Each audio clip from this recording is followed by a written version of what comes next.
Bonjour à toutes et à tous, soyez les bienvenus pour notre temps de lecture biblique. Nous entamons ensemble notre deuxième semaine de séminaire de jeûne et prière. Toujours sur le thème de la traversée, nous allons prendre ensemble cette fois nos Bibles pour étudier le livre de l'Exode, les chapitres 3 à 15. Nous commençons donc avec les chapitres 3 et 4.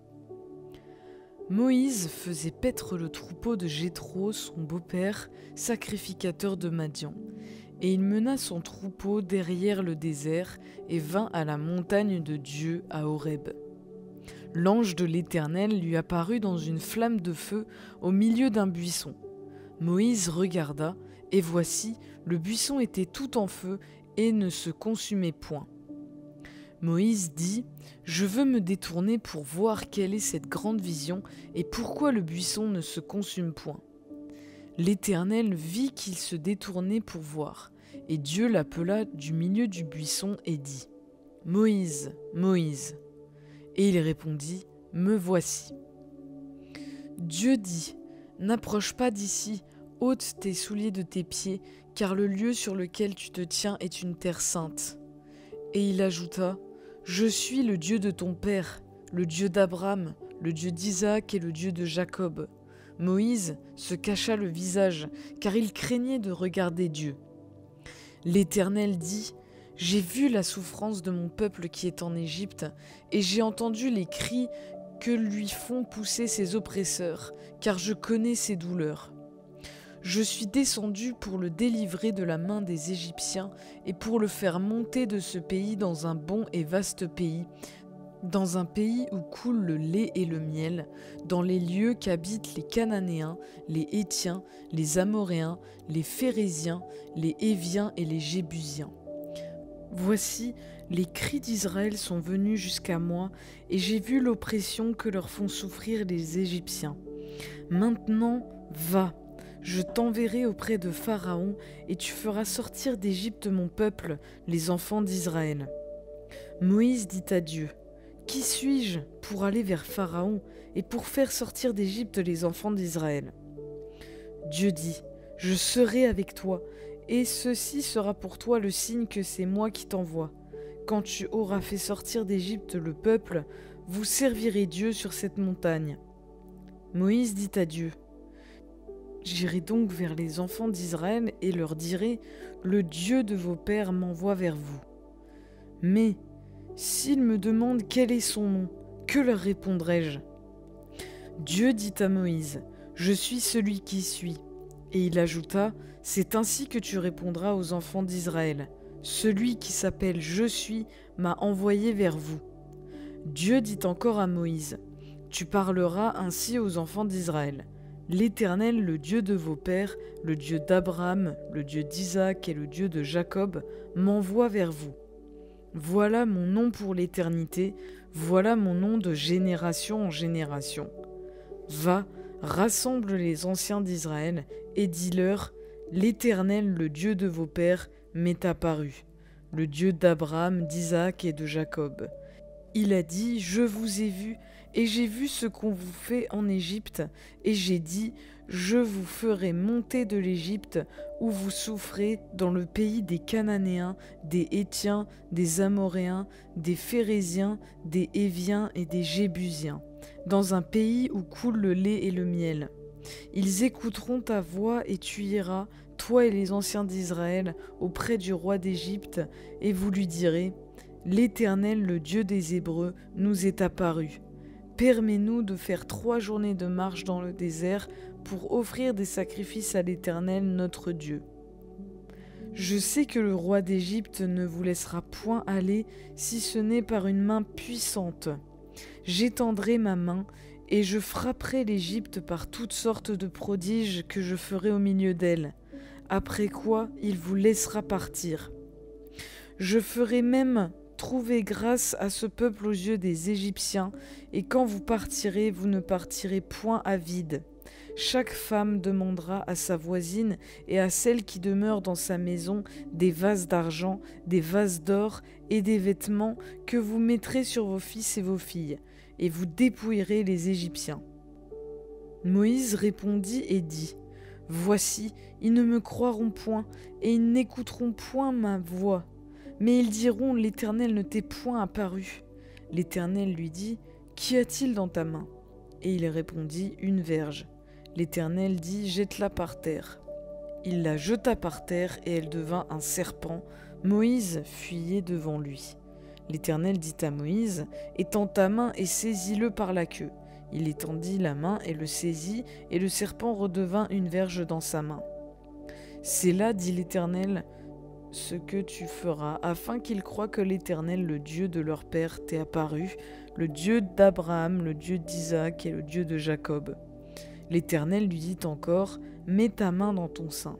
Il mit sa main dans son sein, puis il la retira, et voici sa main était couverte de lèpre, blanche comme la neige. L'Éternel dit : Remets ta main dans ton sein. Il remit sa main dans son sein, puis il la retira de son sein, et voici elle était redevenue comme sa chair.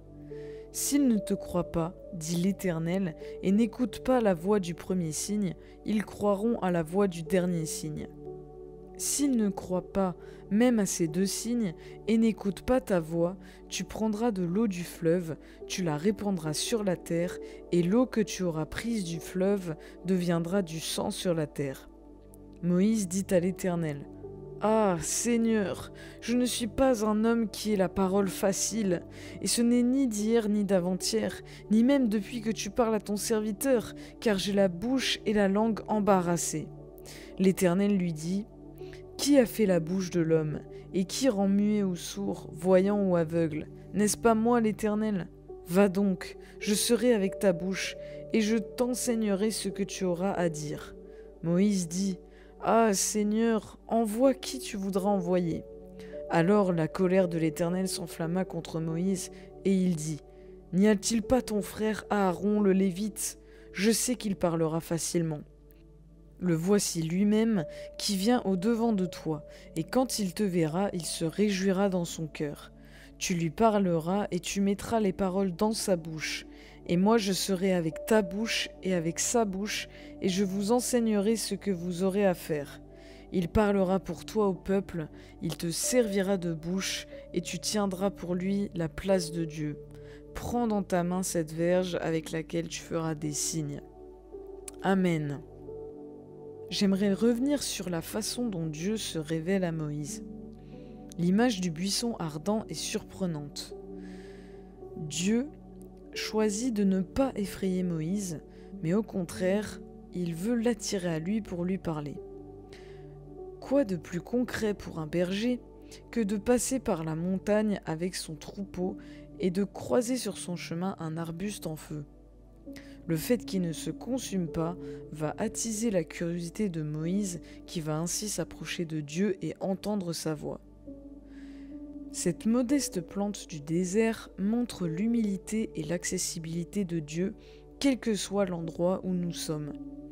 Et en même temps, le feu inconsumable représente l'aspect majestueux de Dieu qui est éternel, saint et puissant. Même si on ne peut pas le toucher, Dieu est capable de se révéler à nous pour qu'on le voie et qu'on l'entende. En hébreu, le mot désert se dit midbar. Il a été dérivé d'un verbe qui se dit dabar et qui signifie parler, converser, commander, promettre et avertir. Si tu traverses des périodes de désert où tu parcours des lieux arides sans voir vers où cela t'amène, rappelle-toi que c'est dans ces moments que Dieu veut se révéler à toi. Il est sur ton chemin, même dans les choses les plus insignifiantes aux yeux des hommes. Il veut s'adresser à toi personnellement de la façon qui va parler à ton cœur. C'est dans le désert que Moïse a vu le buisson ardent, s'est déchaussé sur la terre sainte du mont Horeb et a pu entamer un réel dialogue avec Dieu. Une conversation d'ailleurs quelque peu enflammée face à un Moïse insistant et peu convaincu qui ignore encore qui il est. Dieu prend le temps de répondre à toutes ces questions, à le rassurer, à lui montrer ses prodiges et même à le laisser négocier.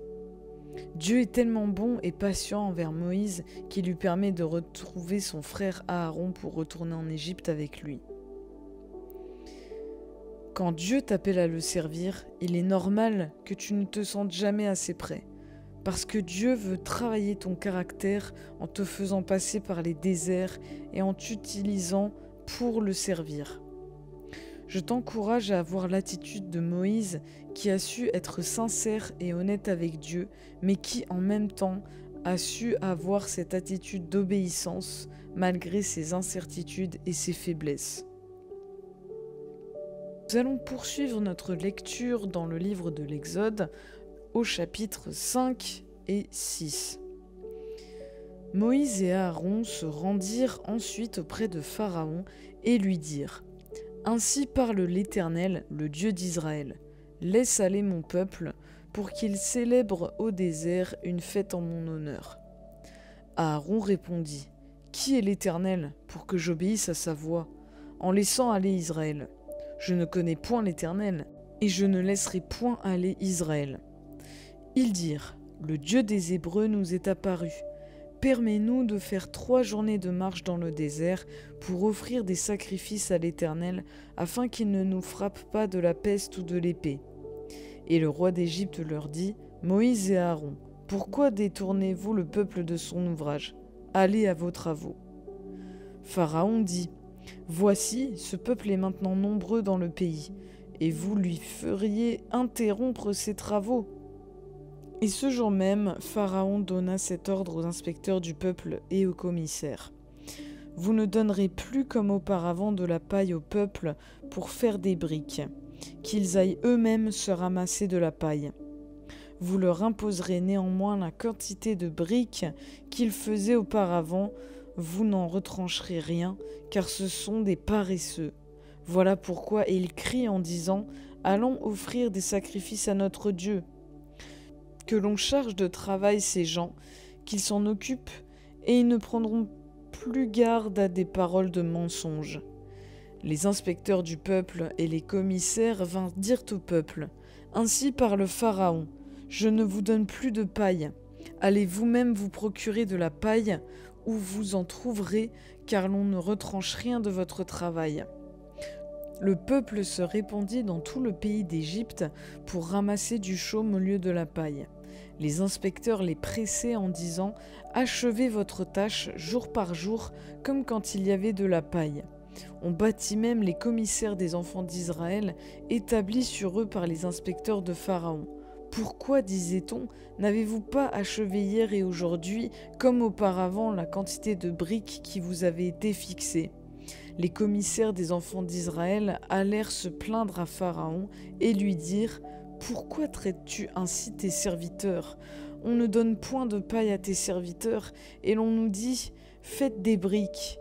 Et voici tes serviteurs sont battus, comme si ton peuple était coupable. Pharaon répondit : Vous êtes des paresseux, des paresseux.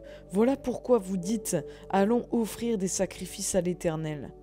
Maintenant, allez travailler. On ne vous donnera point de paille et vous livrerez la même quantité de briques. Les commissaires des enfants d'Israël virent qu'on les rendait malheureux en disant : Vous ne retrancherez rien de vos briques, chaque jour la tâche du jour. En sortant de chez Pharaon, ils rencontrèrent Moïse et Aaron qui les attendaient. Ils leur dirent : Que l'Éternel vous regarde et qu'il vous juge. Vous nous avez rendus odieux à Pharaon et à ses serviteurs. Vous avez mis une épée dans leurs mains pour nous faire périr. Moïse retourna vers l'Éternel et dit : Seigneur, pourquoi as-tu fait du mal à ce peuple ? Pourquoi m'as-tu envoyé ? Depuis que je suis allé vers Pharaon pour parler en ton nom, il fait du mal à ce peuple et tu n'as point délivré ton peuple. L'Éternel dit à Moïse : Tu verras maintenant ce que je ferai à Pharaon. Une main puissante le forcera à les laisser aller, une main puissante le forcera à les chasser de son pays. Dieu parla encore à Moïse et lui dit : Je suis l'Éternel. Je suis apparu à Abraham, à Isaac et à Jacob comme le Dieu Tout-Puissant, mais je n'ai pas été connu d'eux sous mon nom, l'Éternel. J'ai aussi établi mon alliance avec eux pour leur donner le pays de Canaan, le pays de leur pèlerinage dans lequel ils ont séjourné. J'ai entendu les gémissements des enfants d'Israël, que les Égyptiens tiennent dans la servitude, et je me suis souvenu de mon alliance. C'est pourquoi dis aux enfants d'Israël, je suis l'Éternel, je vous affranchirai des travaux dont vous chargent les Égyptiens, je vous délivrerai de leur servitude, et je vous sauverai à bras étendus et par de grands jugements. Je vous prendrai pour mon peuple, je serai votre Dieu, et vous saurez que c'est moi l'Éternel, votre Dieu, qui vous affranchit des travaux dont vous chargent les Égyptiens. Je vous ferai entrer dans le pays que j'ai juré de donner à Abraham, à Isaac et à Jacob. Je vous le donnerai en possession, moi l'Éternel. Ainsi parla Moïse aux enfants d'Israël. Mais l'angoisse et la dure servitude les empêchèrent d'écouter Moïse. L'Éternel parla à Moïse et dit : Va, parle à Pharaon, roi d'Égypte, pour qu'il laisse aller les enfants d'Israël hors de son pays. Moïse répondit en présence de l'Éternel : Voici, les enfants d'Israël ne m'ont point écouté. Comment Pharaon m'écouterait-il, moi qui n'ai pas la parole facile ? L'Éternel parla à Moïse et à Aaron, et leur donna des ordres au sujet des enfants d'Israël et au sujet de Pharaon, roi d'Égypte, pour faire sortir du pays d'Égypte les enfants d'Israël. Amen.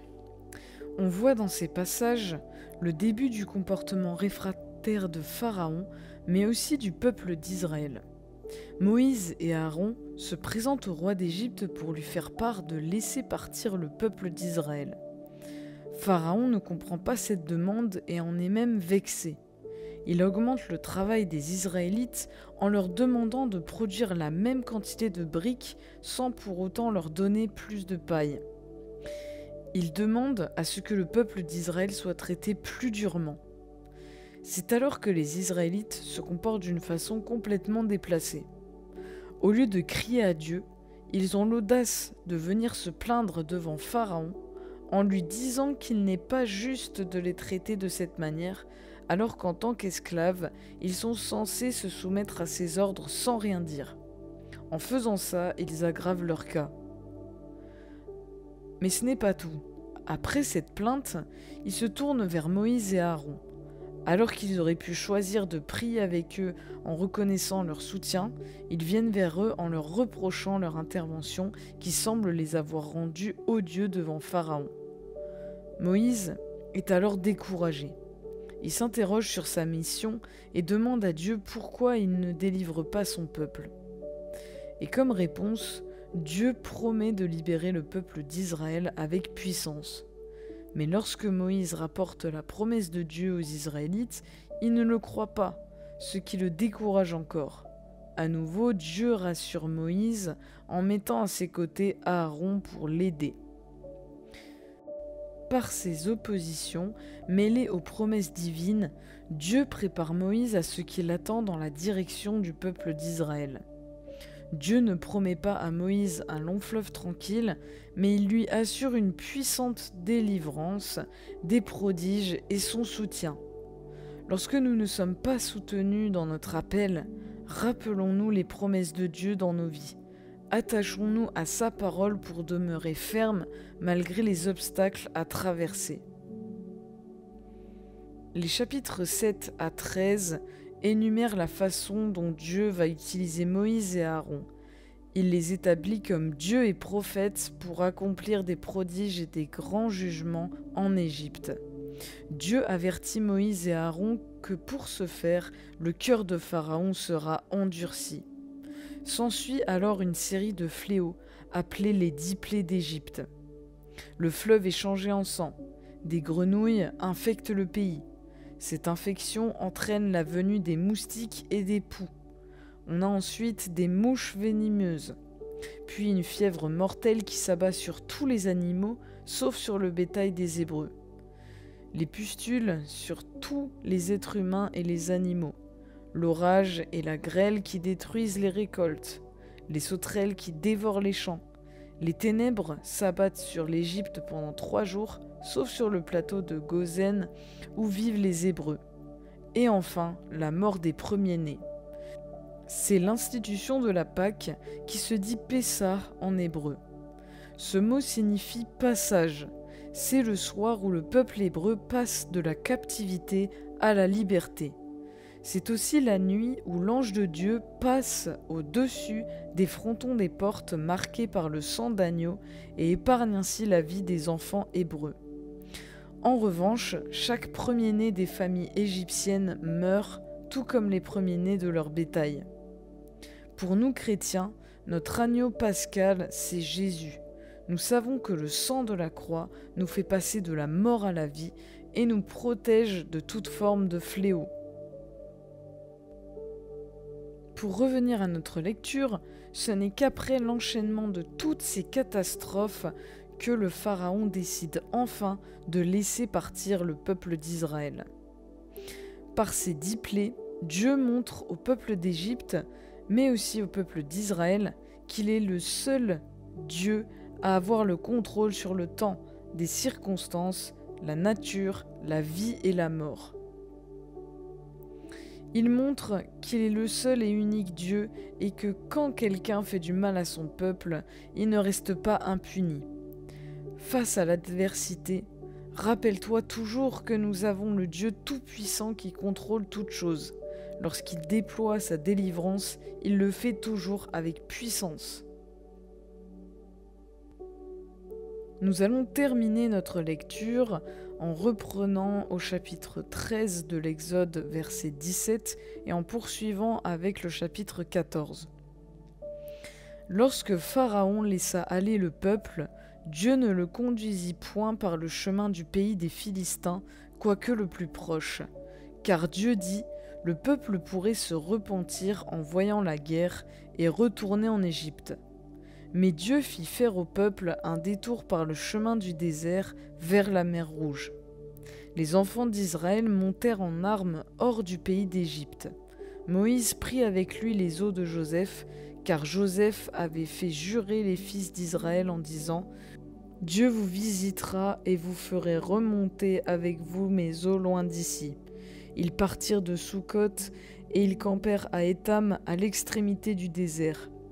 L'Éternel allait devant eux, le jour dans une colonne de nuée pour les guider dans leur chemin, et la nuit dans une colonne de feu pour les éclairer, afin qu'ils marchassent jour et nuit. La colonne de nuée ne se retirait point de devant le peuple pendant le jour, ni la colonne de feu pendant la nuit. L'Éternel parla à Moïse et dit « Parle aux enfants d'Israël, qu'ils se détournent et qu'ils campent devant Pi-Hahiroth, entre Migbol et la terre, vis-à-vis de Baal-Tséphon. C'est en face de ce lieu que vous camperez près de la mer. Pharaon dira des enfants d'Israël, ils sont égarés dans le désert les enferme. J'endurcirai le cœur de Pharaon et il les poursuivra. Mais Pharaon et toute son armée serviront à faire éclater ma gloire, et les Égyptiens sauront que je suis l'Éternel. » Et les enfants d'Israël firent ainsi. On annonça au roi d'Égypte que le peuple avait pris la fuite. Alors le cœur de Pharaon et celui de ses serviteurs furent changés à l'égard du peuple. Ils dirent « Qu'avons-nous fait en laissant aller Israël, dont nous n'aurons plus de service ?» Et Pharaon attela son char, et il prit son peuple avec lui. Il prit 600 chars d'élite, et tous les chars de l'Égypte, et il y avait sur tous les combattants. L'Éternel endurcit le cœur de Pharaon, roi d'Égypte, et Pharaon poursuivit les enfants d'Israël. Les enfants d'Israël étaient sortis la main levée.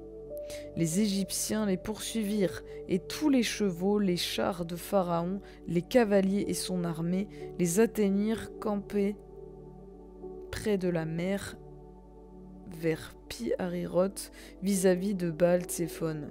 Pharaon approchait. Les enfants d'Israël levèrent les yeux, et voici les Égyptiens étaient en marche derrière eux. Et les enfants d'Israël eurent une grande frayeur et crièrent à l'Éternel. Ils dirent à Moïse, « N'y avait-il pas des sépulcres en Égypte, sans qu'il fût besoin de nous mener mourir au désert? Que nous as-tu fait en nous faisant sortir d'Égypte? N'est-ce pas là que nous te disions en Égypte, laisse-nous servir les Égyptiens, car nous aimons mieux servir les Égyptiens que de mourir au désert. » Moïse répondit au peuple, « Ne craignez rien, restez en place et regardez la délivrance que l'Éternel va vous accorder en ce jour.